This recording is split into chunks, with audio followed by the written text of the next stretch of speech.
મુદ્દે કોંગ્રેસ પર વરસ્યા ભાજપના ધારાસભ્ય। પંચમહાલમાં કાર્યક્રમ દરમિયાન ફતેહસિંહના આકરા પ્રહાર। દેશમાં કોંગ્રેસે સૌથી પહેલા બાબા સાહેબનું અપમાન કરેલું। લોકસભાની કોઈ સમિતિ કે મંત્રીમંડળમાં સ્થાન ન આપ્યું। બાબા સાહેબને ભારત રત્ન નહોતો આપ્યો અને દિલ્હીમાં બાબા સાહેબની અંતિમ ક્રિયાની મંજૂરી કોંગ્રેસે ન આપ્યાનો દાવો થઈ રહ્યો છે। ભાજપે દલિત સમાજને મહત્વ આપ્યું છે। ફતેહસિંહ ચૌહાણનું આ નિવેદન સામે આવ્યું છે।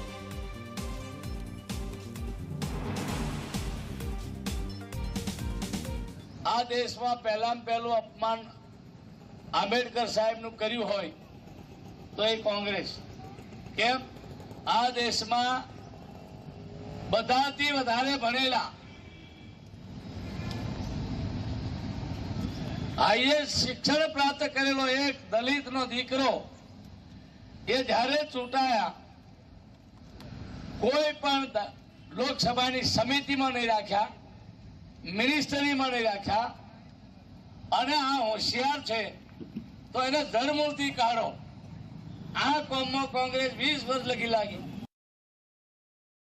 આટલી ઊંચી પહોંચ વાળો વ્યક્તિ રાજકીય સન્માન તો ઠીક, ભારત રત્ન તરીકે સ્વીકારવા તૈયાર નહોતી આ કોંગ્રેસ।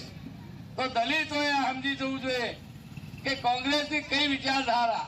અરે સાહેબ, એનાથી આગળ કહીએ કે બાબા સાહેબની અંતિમ ક્રિયા દિલ્હીમાં કરવાની હતી પણ સાહેબ મંજૂરી નહીં આપી એ વખતે આ કોંગ્રેસ સરકારે, અને એમણે મહારાષ્ટ્રમાં અંતિમ વિધિ કરવી પડી।